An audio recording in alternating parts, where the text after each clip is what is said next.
Welcome to the Tour Coach Podcast. I'm Tony Ruggiero here, as I always am, your host, and you're joining in on what we are now having as the Tour Coach Minis.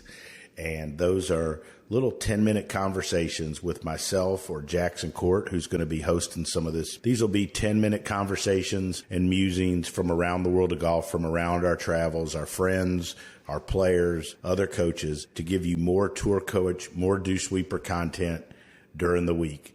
We've got some exciting stuff coming up for each and every one of you. If you like what you hear on the podcast, you can always find more content as we're kind of spreading our wings, if you will, with Dew Sweepers TV on YouTube. And there's links to it in our description. Please support the Dew Sweepers and like our page there on YouTube. And to kick all of this off, we've got a great promotion running through Masters Sunday.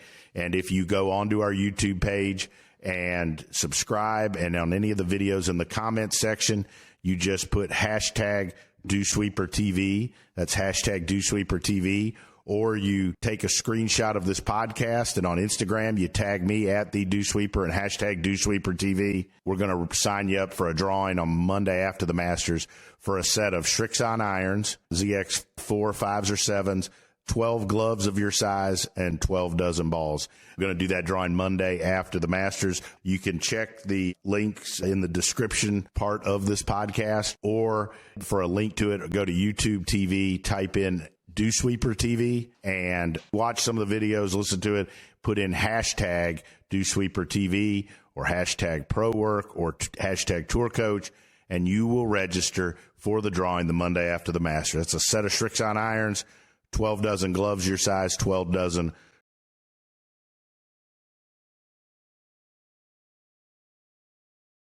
Srixon golf balls, all to make you play better.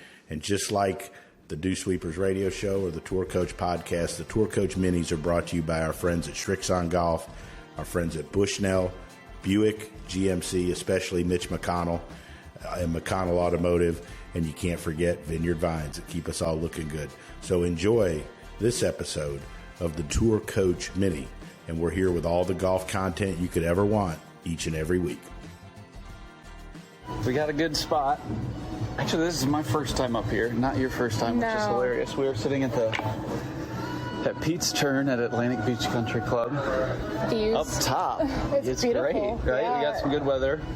Carley Cox Pruette is here with me, playing in the Atlantic Beach Classic. First time Atlantic Beach has hosted an Epson Tour event.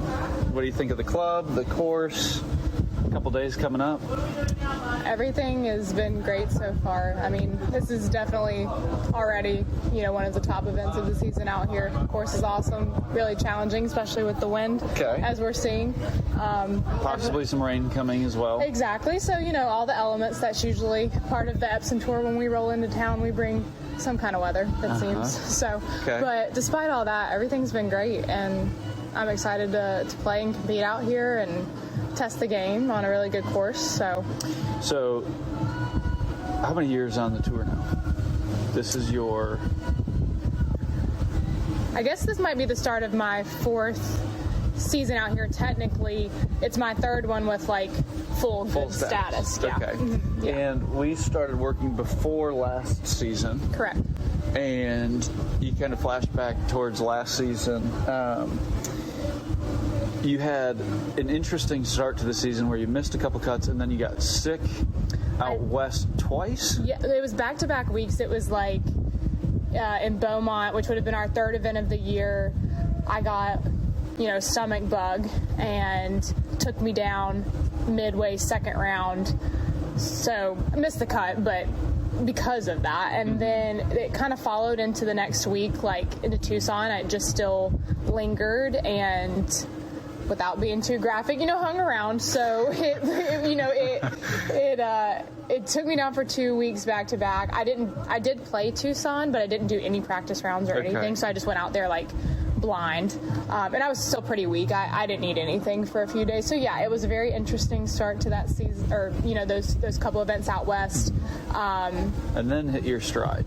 Yes. Yeah. And I felt like I had been it was one of those that, you kind of feel silly sometimes, feeling like a broken record, saying, like, I know I'm hitting the ball well, I know I'm doing all the right things, like, I can feel it coming.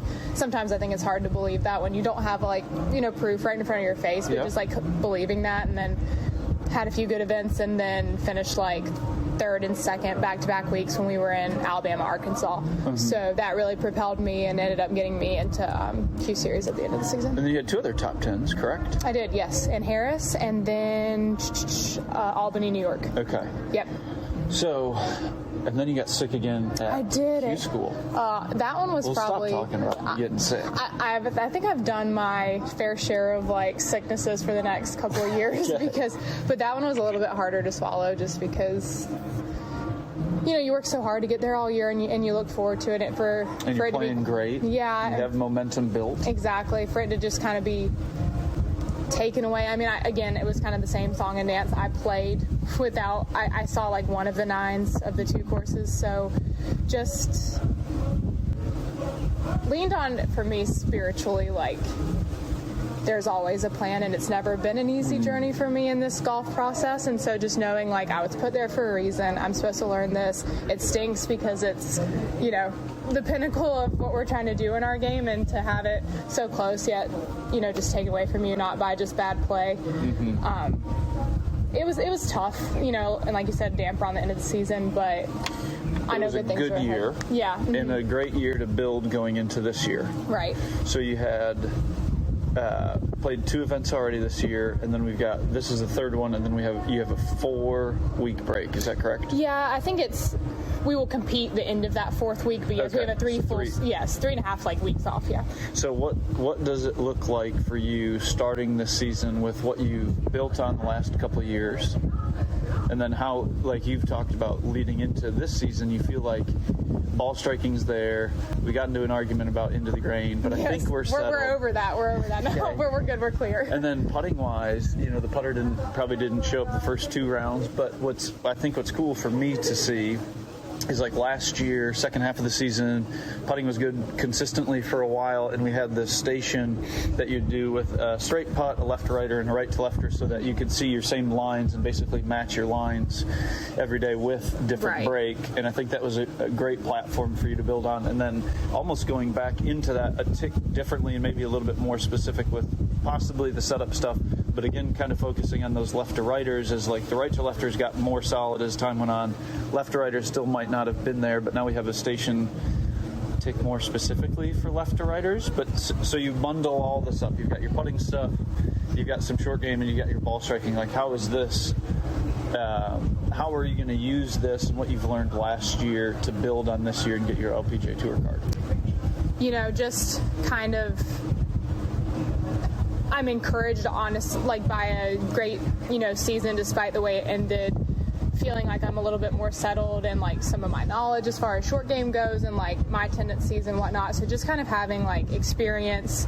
I feel like I'm building on my knowledge, self-belief. Like, I know I've been here. I can do this. And so just like I said, I've hit it really well these last couple weeks. Did the results turn out? No. But, like, I know, again, I'm trending, and, like, I've been there last year, kind of a slow start to the season. That doesn't dictate, like, how you can finish and, like, the results that are ahead of you. And so I think, there's a little bit to having experience out here and knowing some of the courses where I can focus a little bit more on, prep as far as speed of the greens, the things that you're trying to work into, not like trying to learn the course and do that, which is, as a rookie or maybe even like a second year out here, you're still trying to do that. Of course, this is a new event, so that's a little bit different, but overall, little things like that just all kind of come together. And then honestly, just being in, like, a good headspace, like, not, overdoing anything, making things a bigger deal than they are, kind of psyching yourself out, because whether it's out on the golf course or, like, in preparation, it can get in your head. And like I said, I lean back a lot on, like, golf is what I do, not who I am, because, like, I'm defined by Christ in that aspect. So it's easy for me to just know, like, this is what I do. It's not all of Carley, but it's a huge part of Carley. And so just, like, kind of holistically just being in, this, like, try to stay in a state of peace. I'm an anxious person in general, like, perfectionist type thing, so type A. So I think I've done a better job at like managing all of that and just like kind of finding my stride and like just how things operate and just being a little bit more like secure in like who Carley is. So I love that. And we share that common bond and that faith, which I think is another reason why I like hanging out with you. Yes. And then you got Don over there dressed in black. Yeah. Another reason that's going to keep you on par this year. Exactly. Don's been a huge help, and it's nice having that support on the course and off the course too. We've been a good team, and so I look forward to doing that again this year. So,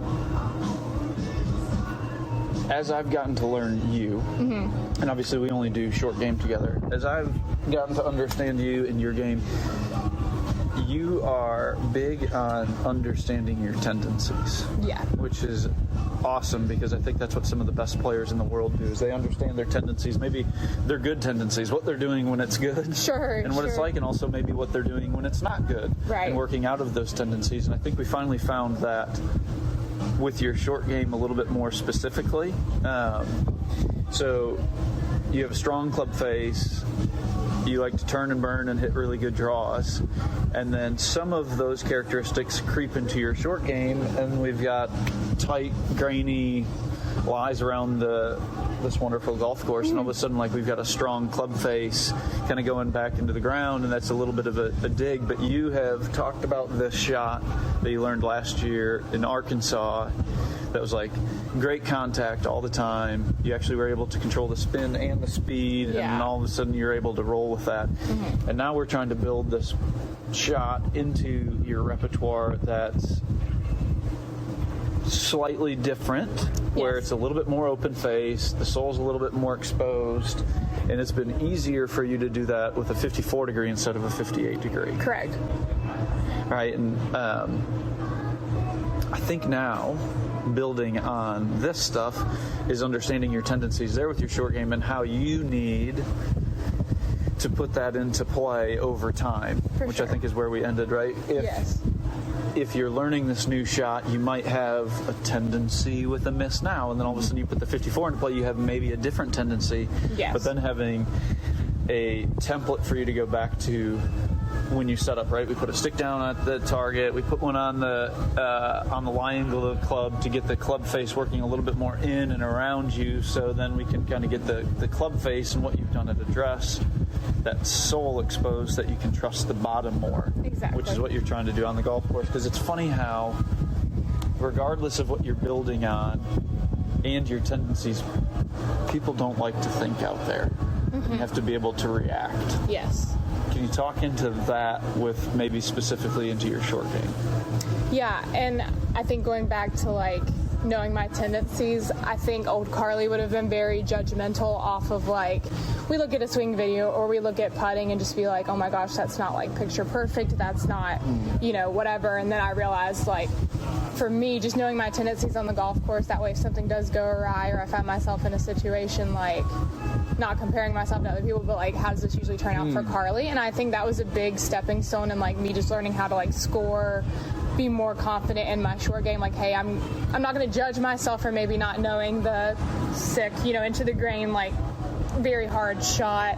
I'll play my percentages, you know, and like have confidence in that, but also not be like, well, you should know this, like going down that like spiral on the golf course instead of like positive self-talk, like, hey, I know this for me, like this is my best chance at getting this up and down. So even though like it could go in a negative way, I think I'm trying to like spin things like, hey, this is great that I'm actually having something that I'm self-aware enough to play the percentages and not just being mad that I just stubbed it into the grain and being like, what am I doing? So for me, having that knowledge makes me feel more comfortable on the course and lets me react, but also know like, there's a little bit of thought there of like, okay, this is me, these are my tendencies, let me put that nugget of thought in there, but also then just get up there and like read the lie, react. That's really good. Yeah, so that's kind of my thought process. Two things you touched on there that pop into my mind.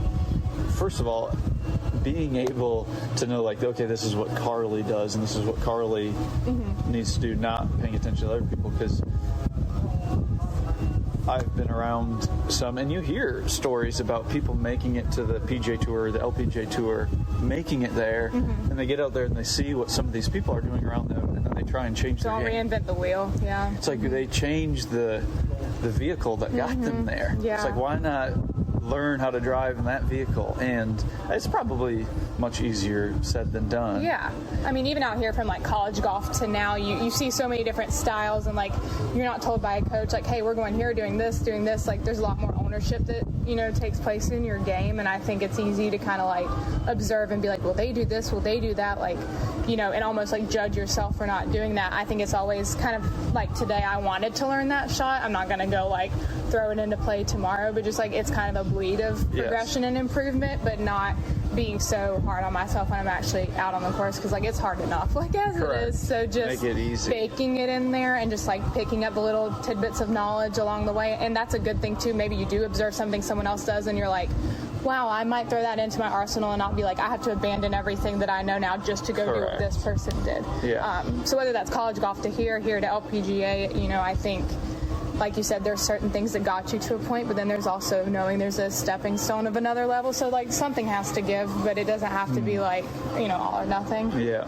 And how to work through those stones, which we talked about. Yes, it's going to be great to maybe have this one specific shot. Sure. Into the grain, using the sole, hitting this thing high and soft. But if you're out there and you have to hit this shot to get it in the hole on Thursday, compared to maybe all of a sudden you've got to get this thing up and down on Saturday on the last round on 16 to give yourself a chance on 17 and 18, I think those are two different stories. But being able to build on those momentum and on those stones of maybe how your understanding of what you do, your preparation off the golf course, and then your application of that over a long period of time. For That's sure, awesome. for sure. And just kind of taking that knowledge of like, even if it's not that specific shot that we keep referring to today, but like, this is just a general premise of like when there is grain into you, me trying to just like program that into the brain to just like, if I am in the situation like, well, this isn't my go-to, but like I do know the grain affects me this way. That's more of like the way that I approach it mentally, not like this shot. Like it's good to know, like we can refer to it as a specific shot, like the El Dorado one. Yeah. But just kind of knowing like in general, when you're in this situation, these general principles apply to then make an informed decision out on the golf course. Train the brain, and fire the gun. Yeah. All right, Carly. Thanks for sitting in. Of course. Enjoyed Appreciate it. Yeah.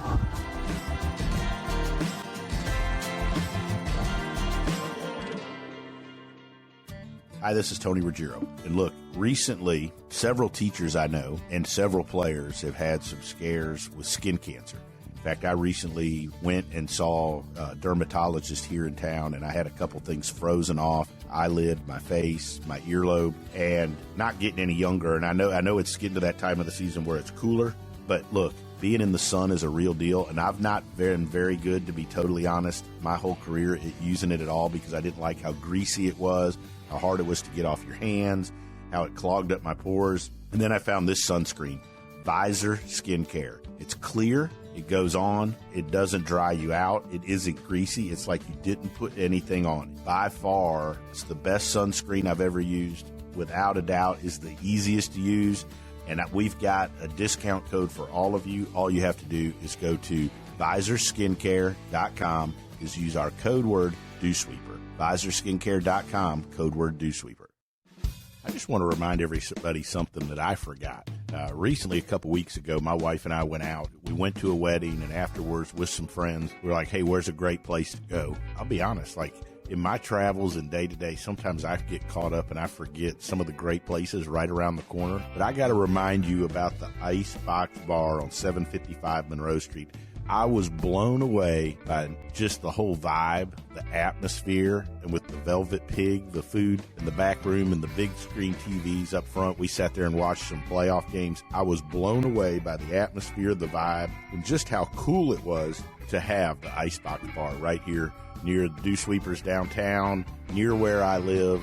You're looking for a great place to go sit, watch some games, hang out, play some pool, you got to go to the Icebox Bar right there on Monroe Street. There's a good chance you'll see all of us hanging out. But do yourself a favor, go visit the Icebox. It's one of the best places out there.